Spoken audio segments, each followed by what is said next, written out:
Welcome, everybody, to another episode of the Vinyl Community Guncles, where we are going to review an album that I selected. The album we're going to review, I'll name in just a moment, but I am Richard here at Kelvin Wazoo. We have Craig from Get Craig's my Vinyl name right, Plethora. bitch. What kind of host are you? You know, God, I miss I Robert. don't have a lot of practice with being, the MC, Well, and then we have Mike from Hub Tunes on the channel. And the album that we are going to review that I selected is this one here by Anohni and The Johnsons. Yes, we see Mike has it. My Back Was a Bridge for You to Cross. This album was released last year in July 2023. And yeah, there's a lot of things we can say about this record because everything from who's this on the front to the kind of music and all that. But I think we'll get started here with Craig. Why don't you get us started with your? I will get us started. So, I of Yellow. course am more familiar with Anthony and the Johnsons. So I had not heard Anohni. I had not listened to this prior. The really only album that I'm really familiar with is I Am a Bird Now from 2005. Yeah. And Yeah. I love Me that. too. I love, you've got Boy George, Lou Reed, Rufus Wainwright. There's all kinds of different musicians on The that. great record. Yeah, it's a great album. But so I had not heard this before, and had not really heard anything since she transitioned or changed her name to Anohni. The word that just kept going through my head when I was listening to this record is intense. There were very intense moments, and almost to where it was unbearable for me to listen to. And I don't mean that in a bad way. It's just I think that a lot of it, the lyrics wise, is that even whatever? I can do my normal. More wine, please.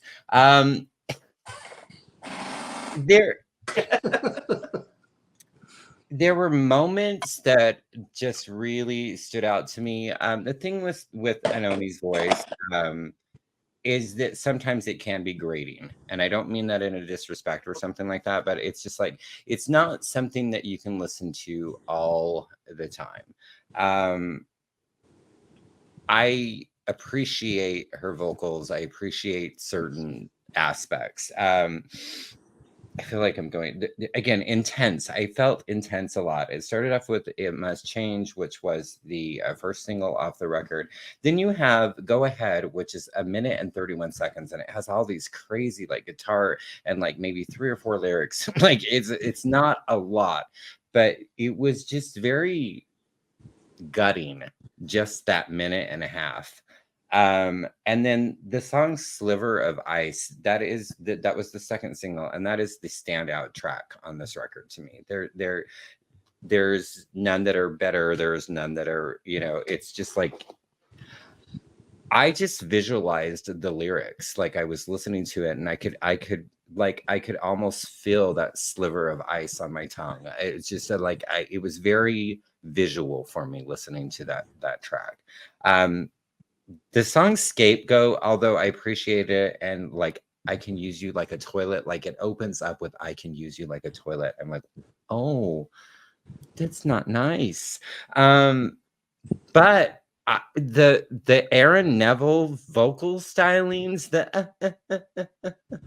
I just couldn't. So I listened to it. I appreciated the lyrics. The "Take all of my hate into your body," but the Aaron Neville, I can't stand that shit. So that song just it got lost on me because of the way she chose to do that part of it. It's not I don't feel like she does that a lot. Sorry. No, No. And so I don't really have It's All My Fault. Oh yeah, It's All My Fault, The Way I Broke the Earth. As the baby of the family, who everything is my fault, I appreciated that. And then I really, really enjoyed the closer, You Be Free. Against to violent times. The album title is in that song. It's another short one at 2 minutes 17 seconds. So again, like, mad props, mad respect. Marsha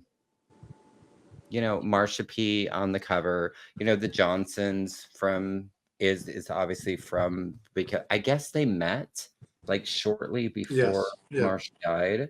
That's So there was a relationship there, and then a respect of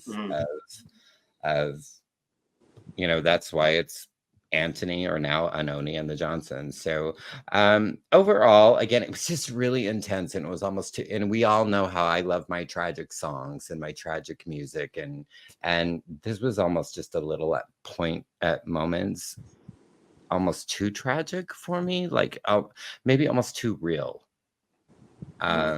Like I'm identifying with some of these moments way more than I want to admit that I am. So the one thing is that we all know Apple Music sucks, but what I do like about that is you can actually press a little button and it'll show you all the lyrics of the song. And this was like one of the first times that I actually did that. And it was like, I mean, I'm listening, but now I'm reading what she's saying. And yeah, they were just moments that I was like, ooh, I don't know that I can listen. So I don't know that I would necessarily purchase this, but it was definitely an experience. I'm a bird. I am a bird now. I mean, I'm all in for that record. I mean, I Yeah. like that. It is so good. And I even like some of the collaborations that she's done, with like, dance. She's done dance records and stuff like that. And I really enjoy that. But I probably, I'm gonna do 3 rainbows. Yeah, it's I bought it when it came out. I too was not a huge fan of Anthony and the Johnsons. I never saw them live. I have that album. I have like two of their records. They're a little more electronic, a little more, this is a soul album. It really has a soul feel to it. A lot of it.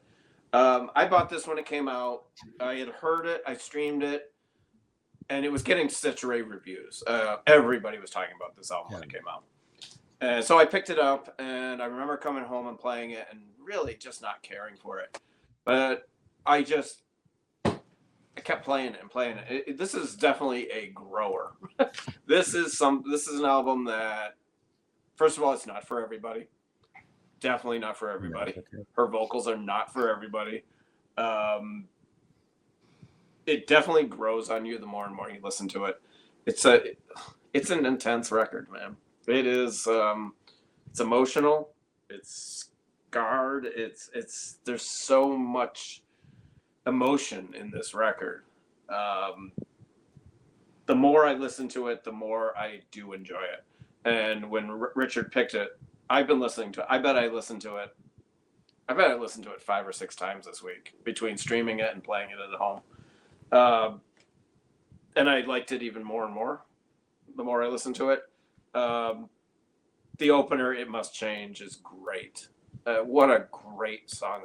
That's just a good old R&B soul song. It's so great. The next time, Go Ahead. This is a really short album too, by the way. It's only 10 songs, and a lot of them are kind of short. Go Ahead, meh. Sliver of Ice, my favorite. I just love that song. Absolutely love it. I like the song Can't. That was really good. Scapegoat. Yeah, I'm kind of with Craig on that. It's okay. It's not great. But then the second side opens up with It's My Fault, which I really, really like. Terrific song. And then it's followed up by Rest, which probably my second favorite. So the whole second side is actually, if I was going to choose a side, it would probably be the second side over the first side. It's My Fault, Rest. If there wasn't enough, Why Am I Alive Now? Holy crap. I mean, there's songs on here that'll just could bring you to tears. I mean, it's so emotional. And the closer, You Be Free, is another great freaking song. Short, but just right to the point. Just so much emotion in her vocals. And, like I said, her singing's not for everybody. And I can get why people are turned off by it.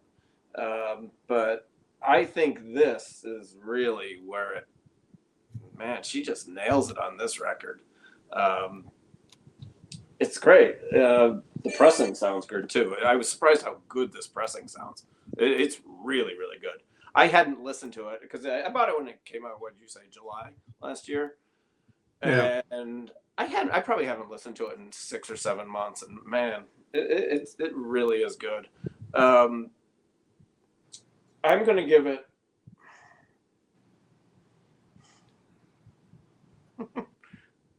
I'm gonna give it 3.5. God, I kind of want to give it 4. I'm gonna give it 4. I'm gonna give it 4. Do it. It's not a party record. This is not a record you have like people over and you're having a beer or something. You're not even having a wine with it. But you know what? If you're home alone and you're feeling down, maybe you take a few puffs and open a bottle of wine or maybe some scotch and put this on. You'll probably feel worse, or maybe you'll feel better about yourself. It's an intense. Intense is the absolute perfect word for it. Right?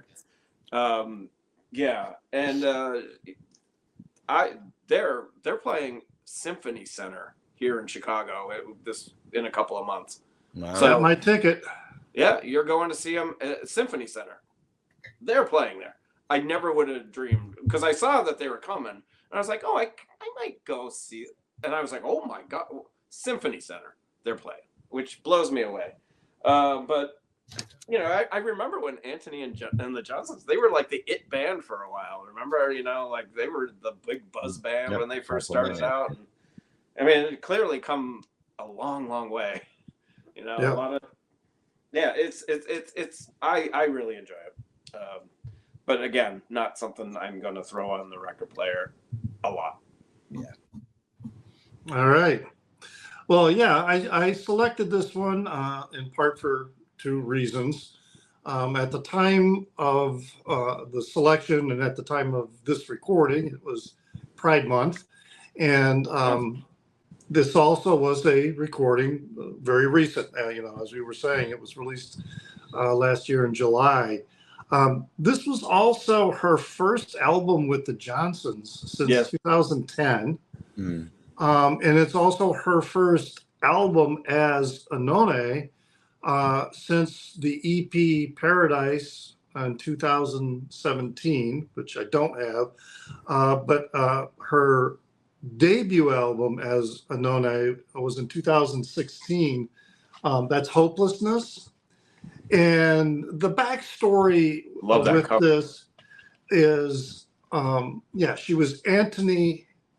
At that time, they were Anohni and the Johnsons, and she was making a lot of appearances on David Letterman.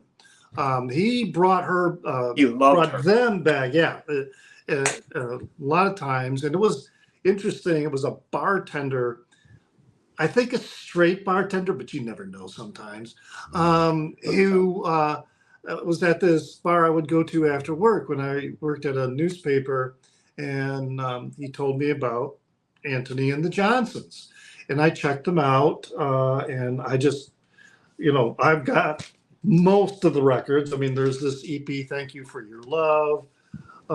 This is The Crying Light. I got that one. And then Another World. He's got all these very dramatic. And at this time, and then this is the Crying Light. No, this is I Am a Bird Now. That Craig was talking Candy about. Darling on the cover. Yeah. And then You Are My Sister with Boy George, an EP. So, but a lot of those recordings, the Johnsons, they were an art group. You know, that was kind of the music that they were doing. And yes, there are very distinct vocals that I totally get why a lot of people just simply find it unlistenable. Yeah. But I find it fascinating. I find her voice absolutely amazing. And in 2016, she changed her name to Anohni and adopted, completed the transition, I believe, but also adopted the she pronoun because in some statements I read, she felt like she had to make a statement. Things were getting bad in her perspective in the United States. And so with that album, Hopelessness, this is when she now, for the lack of a better term, she becomes, I don't want to say political, but she's definitely more outspoken and critical. There's a song on here about that's named Obama, and it's entirely about the disappointment she felt at the promise that she believed Obama held for the country, and he ended up not delivering, but being pretty much a, I mean, I'm not saying I agree entirely with what her perspective is, but I get what she was talking about. With this one, this was something she did together with Jimmy Hogarth. He was the other producer, and Jimmy Hogarth had worked with Amy Winehouse, Tina Turner, and Suzanne Vega, just to name a few people. And yeah, the name of the band is for Marsha P. Johnson, who Anohni got to know, a lot of glare there, just before she died in, 1992. They found her body in the Hudson River, and it was ruled a suicide for many, many years. And finally, in 2012, from pressure, because who was the other trans woman that she, I can't remember her name now, but they met when they were still teenagers in New York and have been friends ever since. Is that the one that had the body in their closet? I don't know. Yeah, there was another one that I know that was, I can't remember her name. Yeah, but they reopened the case in 2012. So, but whether they are actually making any progress or whatever, probably not. Yeah, as you had alluded to, you two had mentioned, this is very much an R&B album. Very different from the art music that was being done with the previous Johnson's albums. And there's some really nice, subtle guitar that, and I mentioned his name, now I can't remember his name. Again, Jimmy Hogarth. Yeah, Jimmy Hogarth provides some really nice guitar, smooth rhythm guitar, but also there's a couple moments where the guitar gets pretty intense. I mean, it's not like soaring rock guitar or anything, but it matches the intensity, particularly like with the second song, Go Ahead. Yeah. It really matches with that. It's kind of an unpolished album in some respects. It even feels a bit urgent and rushed. And in fact, that kind of happened in the recording. They quickly recorded demos, and then they immediately went into a studio to turn it into a record. So it was, kind of that thing. But after you go since 2016, and it's 2023 before you do another album. It was pretty. It was pretty urgent because, again, I believe she felt like there are things, and that's reflected in the content of the record, things going on in the country that she's upset about, and she's going to sing about it in her way, and present that. That song "Sliver of Ice." She got the idea from the song from a conversation she had with Lou Reed, who was describing what it was like to have a bit of ice in your mouth, the intensity as it melted, and then it disappears. It's gone and just becomes part of you, the water. And that's kind of like a metaphor of life. Mhm. It can be really intense, and then it just ends. So that is a really good song. Can't, it's that song. I don't know if she's singing about Marsha or if she's singing about someone else, but it's such a visceral appeal to a lost friend, Mm. you know, and I just can't go on without you, you know, and it's pissing me off that you're not here. Yeah. Just really, really intense with that one. Scapegoat. I like the song Scapegoat because the way she's singing it from the perspective of these bigots and you know, it's like, it's nothing personal. I just need a scapegoat. So I'm just going to dump all my hate on you Mhm. because I need something to hate. And that's the politic that she's singing about, the atmosphere that people are in. Yeah. There are times in the record, particularly on side 2, where there's this feeling of exhaustion. Especially with the opener for side 2, It's My Fault.